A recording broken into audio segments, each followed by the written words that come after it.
Good morning, students. Today we are going to start the new chapter, Anatomy of Flowering Plant. This is the chapter 6 of NCERT, class 11th, biology, and I want to share some terms with you. Firstly, we have already discussed the morphology chapter as chapter 5. Now, morphology deals with the external characters and external features.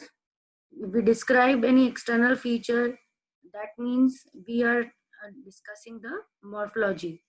But anatomy means the internal structures of organisms. So anatomy, you can see here that it is starting with the definition of anatomy. Anatomy is the study of internal structures of organisms. This is the meaning of anatomy. Ana means, because anatomy is derived from two words. Ana means to cut, and to cut upon. So to see what is inside any organism, what is about the internal structure of organism, that we study in the anatomy. That means अगर हम किसी organism को cut करके देखते हैं तो अंदर जो हमें दिखता है, जो भी टिश्यू का अरेंजमेंट दिखता है, ऑर्गेनिज्म के सेल्स कैसे अरेंज हैं, वो सब एनाटॉमी के अंदर आता है. Study of plant anatomy includes histology, study of organisation and structure of tissues. Plant की एनाटॉमी की स्टडी हमें उसके हिस्टोलॉजी यानी टिश्यू सिस्टम किस तरीके की उसकी टिश्यूज हैं, name of the tissues, functions of the tissues, organisation and structure of the tissues वो बताती है. Anatomy help in knowing the structure peculiarities of different groups of organisms, plants, and indicates the structural adaptation to diverse environments. The tissues, a group of cells having a common origin and usually performing a common functions are called tissues. फिर tissue की definition दी हुई है कि एक ऐसा group organisms का, जो एक ऐसा ग्रुप सेल्स का जो कि पर्टिकुलर फंक्शन कर रहा है, उसको टिश्यू कहते हैं. प्लांट टिश्यू दो तरीके से बांटे जा सकते हैं, मेरिस्टेमेटिक टिश्यू और permanent tissue.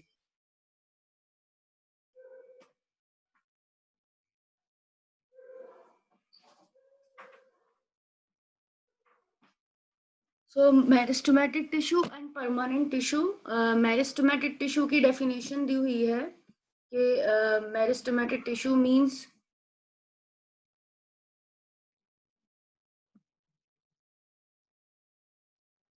meristematic tissue and permanent tissue. So meristematic tissue are the tissues that is simple tissue composed of group of similar and immature cells. तो हम चैप्टर 6 पढ़ रहे हैं जिसमें हम टिश्यूज से शुरू कर रहे हैं, बिकॉज इंटरनल स्ट्रक्चर किसी ऑर्गेनिज्म का, उसकी स्टडी करना, उसी को एनाटॉमी कहते हैं.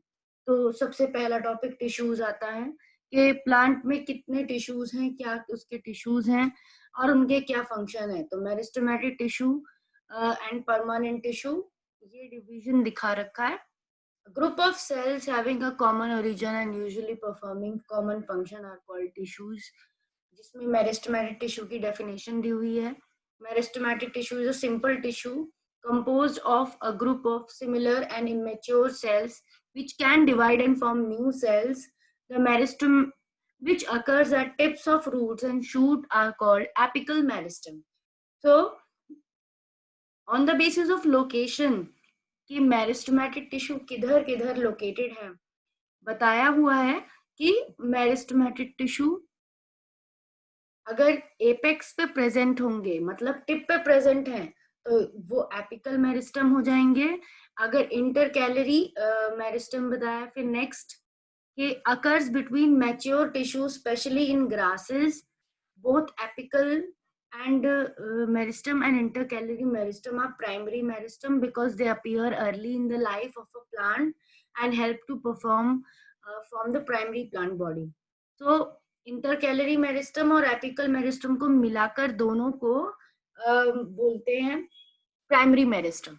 एपिकल मेरिस्टम तो आपको पता ही है कि टिप्स पे प्रेजेंट है, स्टेम की बिल्कुल टिप पे, रूट की टिप पे एपिकल मेरिस्टम प्रेजेंट है।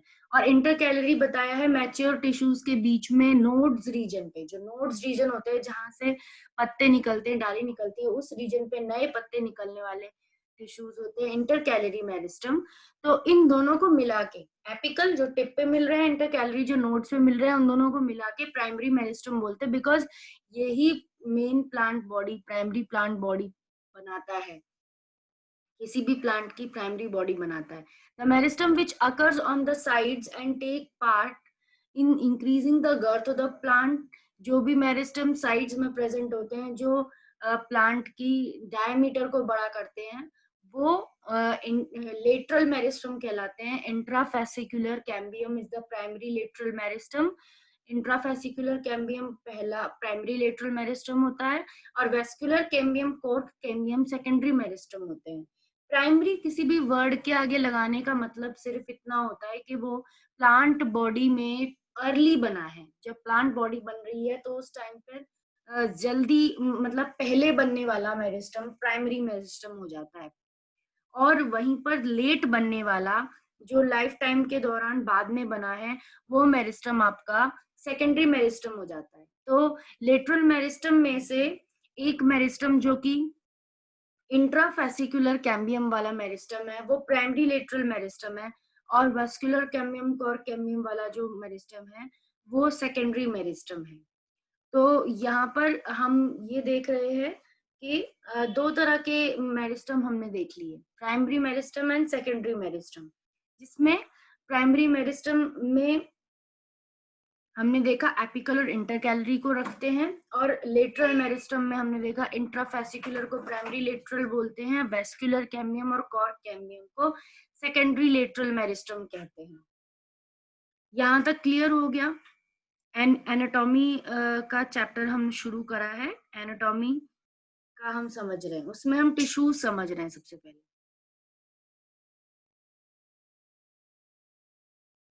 Is it clear?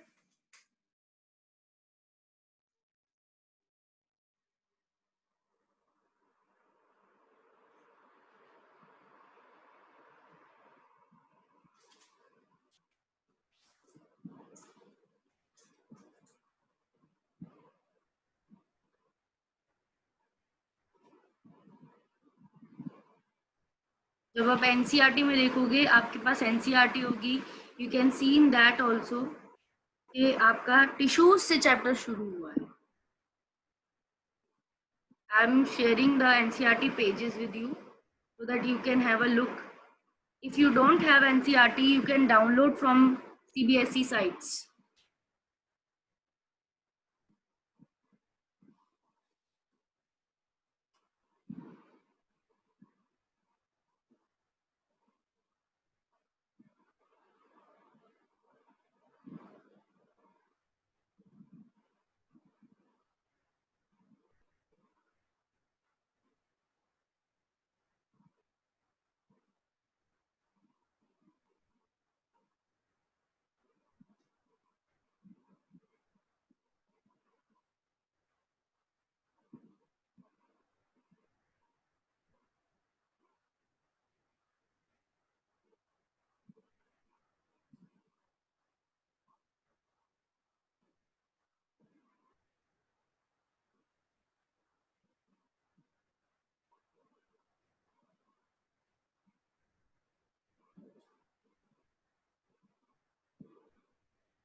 This is your chapter from NCERT.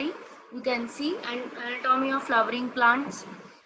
So this chapter introduces you.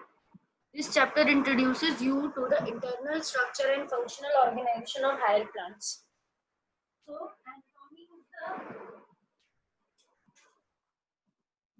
anatomy is the science of internal organization, internal structure, internal function of the higher plants. If it is of plant, we say that we have to see what is there inside the plant.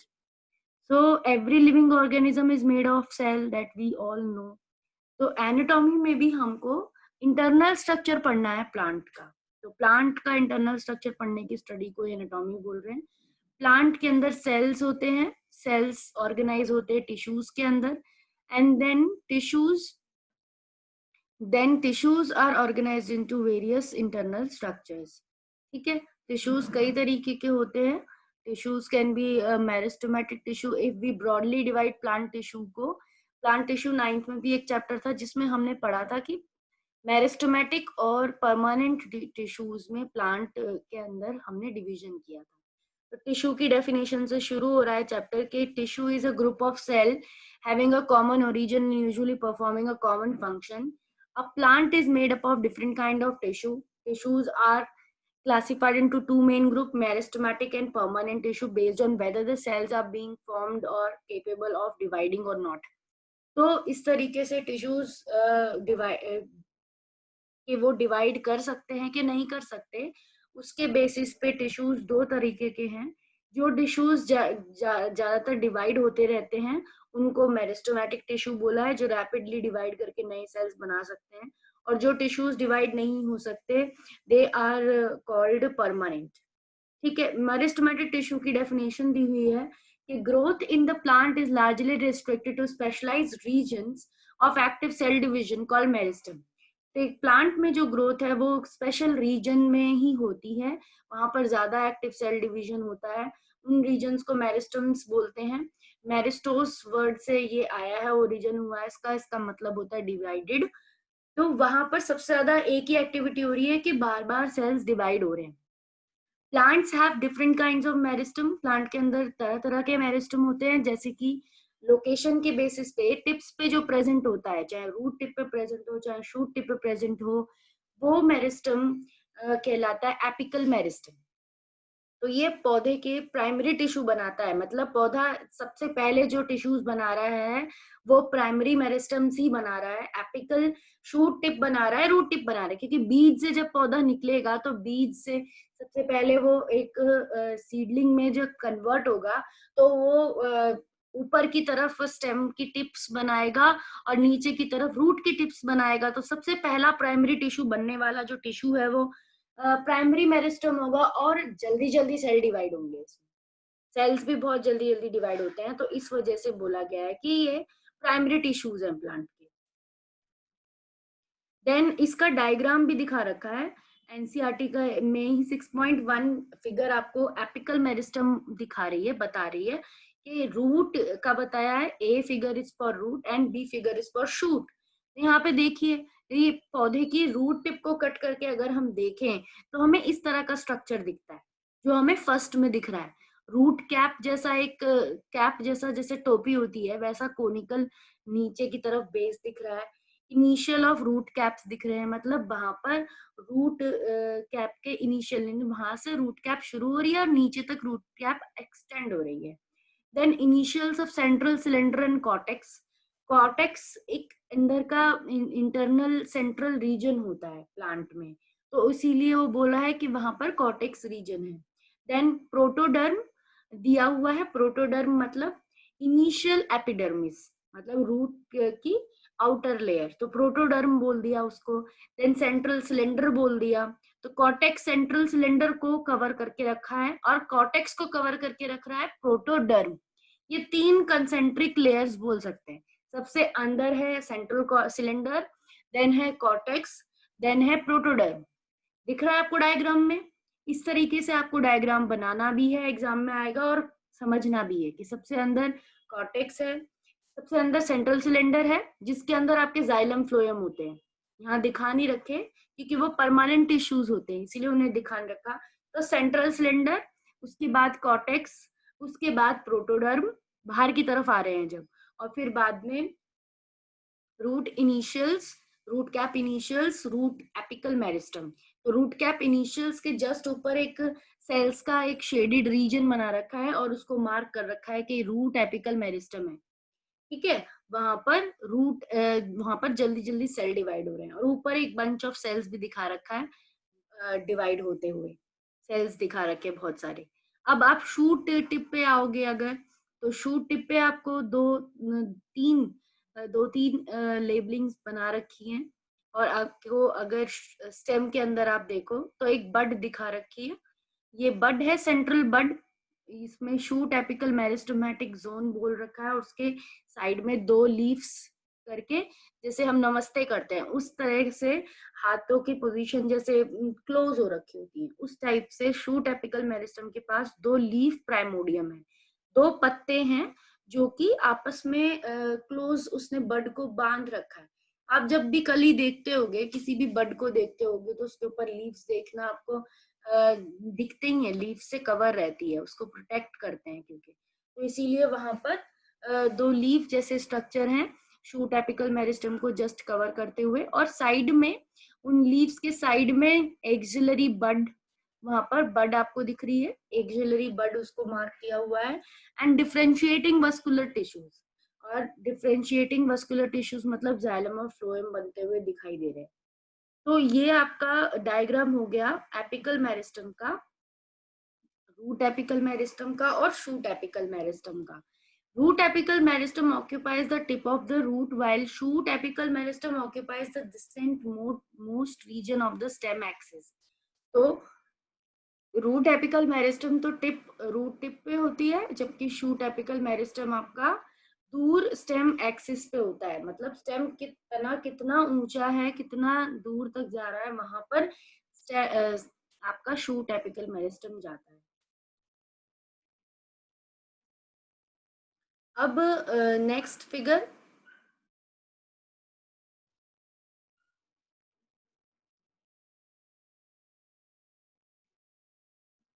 तो anatomy में सबसे पहले आपको tissues समझाए, जिसमें सबसे पहले meristematic tissue समझाया, शूट एपिकल मेरिस्टम और रूट एपिकल मेरिस्टम। नाउ आगे बताया हुआ है, during the formation of leaves and elongation of stem, some cells left behind from shoot apical meristem constitute the axillary bud. तो कुछ एपिकल मेरिस्टम से कुछ सेल्स पीछे छूट जाते हैं जब लीफ बन रहे हैं, इलोंगेशन हो रही है स्टेम की, तो कुछ मेरिस्टमेटिक टिश्यू पीछे की तरफ रह जाते हैं, उन्हें एक्सिलरी बड्स कहते हैं। Such buds are present in the axial of leaves. Leaves के किनारों पे रहती हैं ऐसी buds, और वहां से नई ब्रांच या नया फूल बन सकता है। ठीक है, कली का काम ही ये होता है कि कुछ नई चीज बनाना, तो एक्सिलरी बड लीफ के साइड में होती है, और वो कुछ नया स्ट्रक्चर वहां पर क्रिएट कर सकती है, या फिर वो लीव्स हो या फिर वो फ्लावर हो। The meristem which occurs between mature tissue is known as intercalary meristem, और ये ही इंटरकैलरी मेरिस्टम का टाइप है। एक्सिलरी बड भी एक तरह से इंटरकैलरी मेरिस्टम का टाइप है, जो कि कोई ब्रांच या फ्लावर बना सकती है या लीव्स बना सकती है। They occur in grass and regenerate parts removed by the grazing herbivores. कुछ जो हर्बीवोर्स पत्ते खा जाते हैं, उनका काम है ग्रेजिंग करना, तो नए पत्तों को बनाना भी इंटरकैलरी मेरिस्टम का काम होता है। Both apical and intercalary meristem constitute primary meristem because they appear early in the life of a plant and contribute to the formation of primary plant body. Primary meristem बोला जाता है intercalary meristem को और apical meristem को, क्योंकि ये जिंदगी में पौधे की जिंदगी में पहले आती हैं, जल्दी आती हैं। मतलब जैसे ही पौधा बनता है, सबसे पहले आने वाले मेरिस्टम कौन से हैं? प्राइमरी मेरिस्टम, जिसमें 2 आते हैं, एपिकल और इंटरकैलरी। और ये आपकी प्राइमरी प्लांट बॉडी बनाते हैं।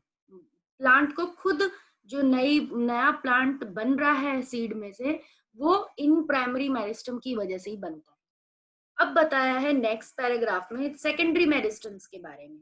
The meristem that occur in the mature region of roots and shoots of many plants, particularly those that produce woody axis and appear later than primary meristem, is called secondary and lateral meristem. तो ऐसे meristem जो कि mature regions में, root और shoot के mature reason में आते हैं, जब पौधा बड़ा हो गया, पेड़ बन गया, वुड बन, उसके अंदर लकड़ी का तना हो गया, तो अब उसके अंदर जो मेरिस्टम आएंगे वो उनके प्राइमरी मेरिस्टम नहीं कहलाएंगे, वो बाद में आए हैं, प्राइमरी मेरिस्टम के बिल्कुल लेटर आए हैं, तो इस वजह से उनको सेकेंडरी या लेटरल मेरिस्टम कहा गया है। These are cylindrical मेरिस्टम, ये सिलेंड्रिकल नेचर के मेरिस्टम है। इनका नाम है fascicular vascular cambium, interfascicular cambium and cork cambium.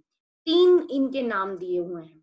तो they are called fascicular vascular cambium, interfascicular cambium and cork cambium. ये लेटरल मेरिस्टम के टाइप्स है।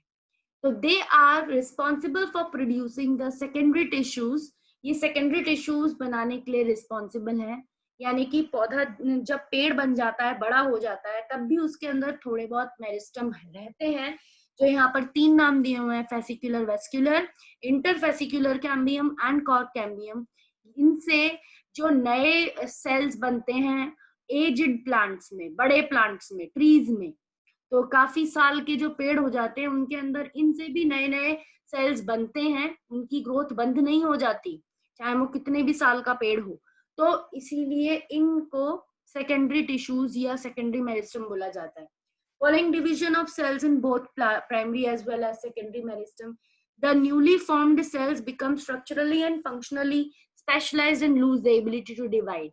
तो सेल्स, इनसे जो सेल्स बनते हैं, मेरिस्टेमेटिक टिश्यू का काम है नए नए सेल्स बनाना, पर इनसे जो सेल्स बनते हैं दोनों से ही, प्राइमरी से भी और सेकेंडरी से भी, वो स्ट्रक्चरली और फंक्शनली स्पेशलाइज हो जाते हैं। थोड़े टाइम बाद जाकर वो अपना स्ट्रक्चर और फंक्शन को स्पेशलाइज कर लेते हैं और अपनी डिवाइड होने की एबिलिटी को लूज कर देते हैं। They lose their dividing ability. तो ऐसे सेल्स को परमानेंट या मैच्योर सेल्स बोल देते हैं। तो यहाँ पर परमानेंट टिश्यूज की डेफिनेशन या परमानेंट सेल्स के बारे में बताया है कि कुछ सेल्स जो अपनी लूज कर देते हैं एबिलिटी टू डिवाइड, अब वो डिवाइड नहीं हो सकते, उनका स्ट्रक्चर बहुत ही ज्यादा डिफरेंट हो गया, स्पेशलाइज हो गया, उनके अंदर टफ सेल वॉल बन गई है, उनके अंदर वैक्यूल्स ज्यादा बन गए हैं, या उनका पर्टिकुलर शेप उन्होंने अचीव कर लिया है। तो ऐसे सेल्स जो अब डिवाइड नहीं करेंगे वो परमानेंट या मैच्योर टिश्यूज सेल्स कहलाएंगे, परमानेंट टिश्यूज कहलाएंगे। During the formation of primary plant body, specific regions of the apical meristem produce dermal tissues, ground tissues and vascular tissues। और प्राइमरी प्लांट बॉडी बनाते वक्त कुछ स्पेसिफिक रीजन्स हैं जो apical meristem के, जो डर्मल टिश्यूज, ग्राउंड टिश्यूज और vascular tissues बनाते हैं। तो प्राइमरी प्लांट बॉडी में भी ये तीन टिश्यूज बनते हैं एपिकल मेरिस्टम्स के मदद से। डर्मल टिश्यूज यानी कि प्लांट में ये तीन टिश्यूज का ग्रुप आपको पढ़ना है। डर्मल टिश्यूज पढ़ने हैं जिसमें आपको सिर्फ एपिडर्मिस के बारे में यानी कि कवरिंग टिश्यू के बारे में पढ़ाया जाएगा। ग्राउंड टिश्यू पढ़ने हैं जिसमें आपको कॉर्टेक्स के बारे में बताया जाएगा, कॉर्टेक्स क्या होता है, मिडल में जो टिश्यूज है उनके बारे में बताया जाएगा। और वस्कुलर टिश्यूज पढ़ने हैं जो सबसे सेंटर में होते हैं, जो जाइलम और फ्लोएम के बारे में आपको बताया जाएगा। तो ये तीन टिश्यूज प्लांट बॉडी के अंदर होते हैं। तो एनाटॉमी के अंदर जब भी आप पढ़ोगे इन तीन टिश्यूज को आपको लिखना है, dermal, ground and vascular tissues.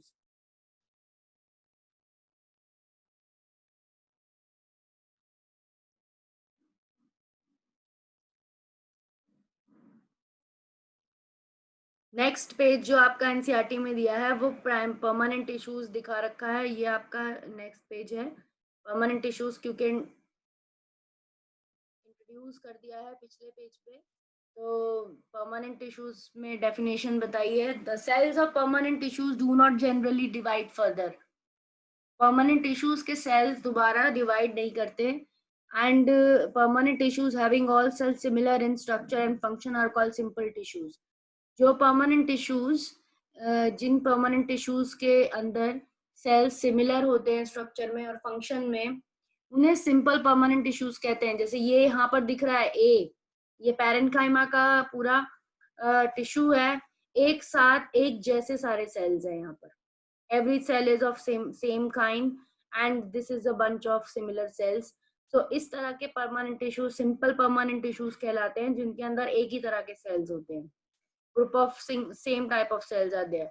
And complex tissues भी होते हैं जिनके अंदर डिफरेंट डिफरेंट टाइप के सेल्स होते हैं, एक तरह के नहीं होते। तो कॉम्प्लेक्स परमानेंट टिश्यूज में जाइलम और फ्लोएम आते हैं। यहाँ पर देखो, यहाँ पर ये पूरे ऊपर के जो ब्लू कलर के ट्रैकेट्स और वेसल्स दिखा रखे हैं, ये जाइलम का टिश्यू है। ये कॉम्प्लेक्स परमानेंट टिश्यू है क्योंकि इसमें डिफरेंट डिफरेंट शेप्स के और तीन चार अलग अलग सेल से मिलकर वो बना है। तो हम सिंपल परमानेंट को समझ रहे हैं। सिंपल परमानेंट में आपका सब 3 टिश्यूज हैं, पैरेन्काइमा, कोलेनकाइमा एंड स्क्लेरेन्काइमा। ये आपने 9th में भी पढ़े थे। Simple tissue is made of only one type of cell. The various simple tissues in plant are parenchyma, collenchyma, sclerenchyma. Parenchyma forms a major component within organs. The cells of the parenchyma are generally isodiametric. They may be spherical, oval, round, polygonal, or elongated in shape. Their walls are thin and made up of cellulose. They may either be closely packed or have small intercellular spaces. The parenchyma performs various functions like photosynthesis, storage, and secretion. तो parenchyma mainly organs को बनाता है। Plant में जो भी organs हैं, leaf है, stem है, उनका मेन टिश्यू पैरेन्काइमा होता है। ये सेल्स इसके राउंड होते हैं। Isodiametric means every it having equal diameters. Iso means equal and diametric means diameters. So equal diameters means it will be circular in shape, round or oval in shape. And polygonal भी हो सकता है, many sides का, elongated हो सकता है. And their wall, इनकी wall बहुत thin होती है, cell wall, cellulose की बनी हुई. इधर क्लोजली पैक्ड हो सकते हैं, लूजली पैक्ड हो सकते हैं, इनके बीच में इंटरसेलुलर स्पेस मिल सकती है. इनका फंक्शन दिया है लास्ट में, फोटोसिंथेसिस करना इनका फंक्शन है, तो इनमें क्लोरोफिल होगा. स्टोरेज इनका फंक्शन है, जो भी फूड ये बनाएंगे वो स्टोर करेंगे. सिक्रीशंस इनका फंक्शन है, जो भी फूड बनाएंगे सिक्रीट भी कर सकते हैं. नेक्स्ट पैराग्राफ में दिया हुआ है कोलेनकाइमा. तो collenchyma occurs in layers. Collenchyma का डायग्राम आपको दिख रहा है और ये लेयर्स में मिल सकता है. डाइकॉट प्लांट की epidermis below the layers occurs in layers below the epidermis. कह रहे हैं, लोकेशन बता रहे हैं इसकी कि collenchyma is found below the epidermis. Epidermis के नीचे मिलने वाली लेयर में मिलता है डाइकॉट प्लांट्स में. And it is found either as a homogeneous layer or in patches. ये खुद भी लेयर्स में मिल सकता है, पैचेस में मिल सकता है. It consist of cells which are much thickened at the corner due to a deposition of cellulose.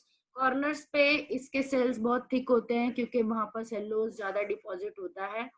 Hemicellulose और पेक्टिन, ये सब शुगर्स के नाम है, कॉम्प्लेक्स शुगर्स हैं. जैसे सेलुलोज एक प्लांट सेल वॉल में मिलने वाली कॉम्प्लेक्स शुगर है, वैसे ही हेमीसेलुलोज और पेक्टिन भी हैं. तो ये सब सेल वॉल में मिलने वाले कंपाउंड्स हैं. तो कोलेनकाइमा के सेल वॉल में ये 3 चीजें मिलती हैं. सेलुलोज मिलता है, हेमीसेलुलोज मिलता है, पेक्टिन मिलता है. कोलेनकाइमेटिस सेल्स ओवल शेप के हो सकते हैं, स्फेरिकल हो सकते हैं, पॉलीगोनल होते हैं. And often contain chloroplast. इनमें भी क्लोरोप्लास्ट होता है, इसीलिए ग्रीन कलर दिखा रखा है यहाँ पर. These cells assimilate food when they contain chloroplast. Intercellular spaces are absent. Intercellular spaces बिल्कुल नहीं होती. जैसे पैरेन्काइमा बीच बीच में गैप था, इनमें कोई गैप नहीं होता. And they provide mechanical support. इसी वजह से इतने स्ट्रॉन्ग होते हैं कि ये सपोर्ट देते हैं ग्रोइंग पार्ट्स ऑफ प्लांट्स को, सच एज यंग स्टेम को और पेटियोल ऑफ लीफ को.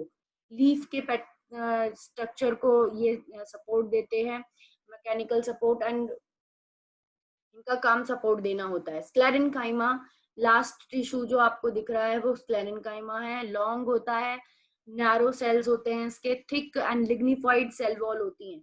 तो पिंक कलर की ये जो शेडिंग और ये जो एरिया आपको दिख रहा है, ये इसकी सेल वॉल्स हैं. So it has lignified cell walls and thick cell walls, and cell walls are so much there और they occupy so much space के बीच में खाली जगह बहुत कम बच जाती है. तो फाइबर इसका एग्जांपल है स्क्लेरेन्काइमा के सेल्स का, जो इलोंगेटेड सेल्स हैं, थिक वॉल, पॉइंटेड सेल्स हैं. आगे दिखा रखा है यहाँ पे, डायग्राम में भी देख सकते हो और लिखा भी हुआ है पैराग्राफ में कि fibres are thick walled elongated and pointed cells. And sclereids जो है, स्टोन सेल्स भी इनको बोलते हैं, ये ओवल और स्फेरिकल शेप के होते हैं. एंड इनके अंदर इतनी ज्यादा थिकनिंग होती है कि बहुत कम इसमें गैप बचता है, इसीलिए इनको स्टोन सेल्स बोलते हैं. तो यहाँ ये इनका फंक्शन क्या होगा? They always function for the structural support. They always give the structural support to the plant. So their function is a structural support. तो ये आपको नैरो कैविटीज, बिकॉज इसमें ज्यादातर अमाउंट में क्या है, सेल वॉल्स है, तो मैकेनिकल सपोर्ट, स्ट्रक्चरल सपोर्ट देना स्क्लेरेन्काइमा का काम है. ठीक है. They are commonly found in fruit walls. किसी भी फल की वॉल्स में ये मिलेंगे आपको, नट्स की वॉल्स में मिल सकते हैं। Pulp of fruits like guava, pear and sapota, इन सब के पल्प में मिलते हैं। अमरूद अभी आजकल बहुत आ रहा है, उसको खाते हुए नाशपाती आ रही है। तो इन सब के जो पल्प है उसके अंदर आपको स्क्लेरेंकाइमा मिलेगा। तो फाइबर्स बोलते हैं ना कि ये सब फाइबर्स वाले प्लांट पौधे हैं, फ्रूट्स हैं। फाइबर्स आपके डाइजेस्टिव सिस्टम को अच्छा करते हैं।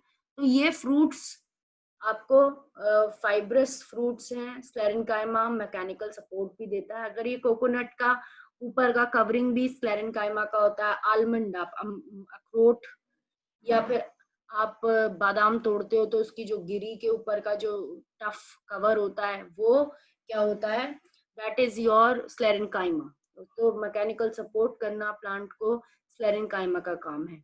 तो यहाँ पर आज हमने एनाटॉमी का चैप्टर शुरू किया, जिसमें हमने मेरिस्टम्स के बारे में पढ़ा।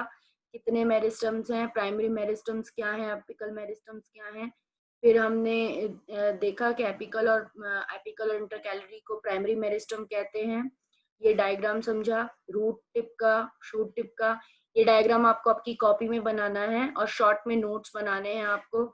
mycbseguide.com से भी आपको नोट्स मिल सकते हैं, वहां से आप देखकर आइडिया लेकर बना सकते हो। और आपको ये सेकेंडरी मेरिस्टम के बारे में पैराग्राफ लिखना है। सेकेंडरी मेरिस्टम में ये 3 चीज आती हैं, fascicular, vascular cambium, interfascicular cambium और कॉर्ड कैम्बियम। और परमानेंट टिश्यूज की हेडिंग डालनी है, परमानेंट टिश्यूज को डिफाइन करके सिंपल परमानेंट टिश्यूज का आपको लिखना है। आज का काम आपका यही होगा, simple permanent tissues, sclerenchyma, parenchyma, collenchyma, यहाँ तक हमने पढ़ा है। That's all for today. I hope you understood the class. Thank you.